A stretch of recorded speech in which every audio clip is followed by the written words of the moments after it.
But I think it's a dynamic interaction. Go ahead, Because you Karen. don't have to teach children to be curious. They come wired that way. Oh, yeah.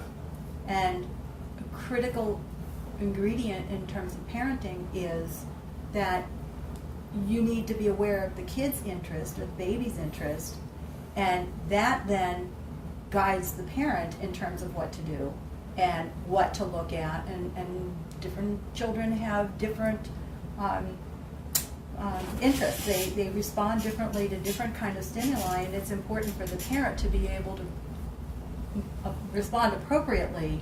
The child guides the parent childs the guide, the child. It's not one-way communication. The No. parent is showing the child. No. It's also learning the words that describe the flower or the grass. Not necessarily. You can be It's talking.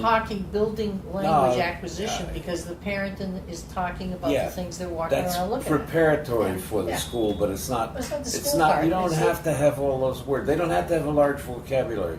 Karen's point is that this is social learning. EUA is a social learning process. If you take the kids like Chris's kid in there, and over a period of time, he'll start to explore. He'll start to figure out that this means something to him early on, and finally he'll start to act. It's the naturalistic learning It's the process. sensory awareness And that I think needs to the be large point, maintained. the large point that you're making, Karen, is that possibility science and generativity science, they align with nature. They align with human nature. And it doesn't all come out of our directing the process. Just getting them to align with it.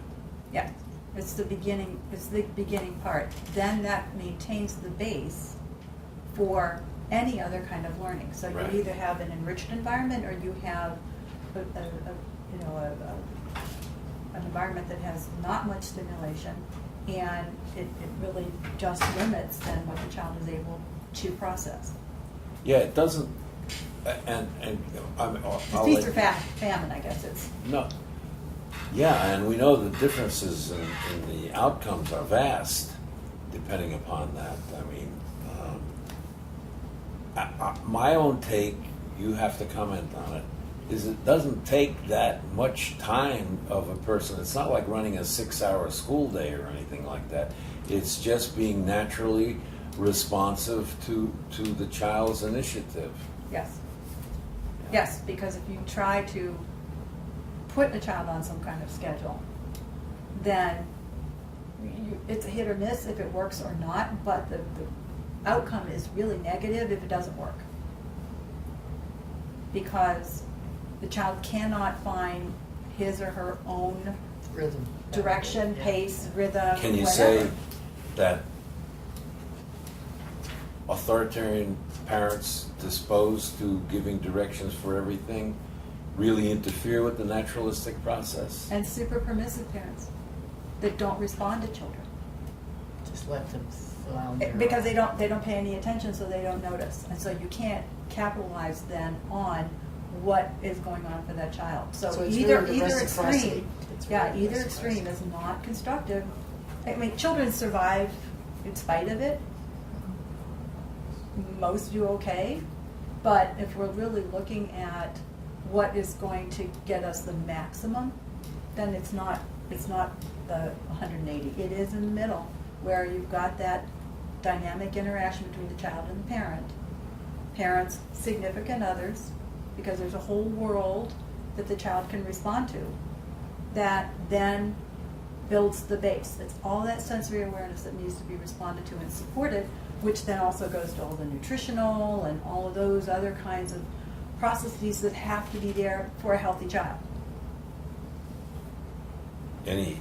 I had an Go example ahead, of Don. what Karen's talking about, being responsive to the kids, because I remember once taking the kids to the zoo, so highly stimulating place, right, all those animals and everything, never made it past the edge of the parking lot, because there was a stream by the parking lot at the zoo, they just wanted to play in the stream, so 2 hours later, the visit to the zoo never got in the zoo, just went to the parking lot, and then drove home. They had a great time.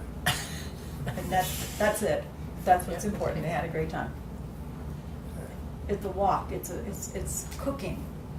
It's, you know, that listening to a strange noise and where is it coming from and following that. It's Bronfenbrenner's view of the child and then building out, and Brazelton and all of that, who, you know, really believed that if you could only teach parents to pay attention to their children, a lot of good things would happen. They could rear us.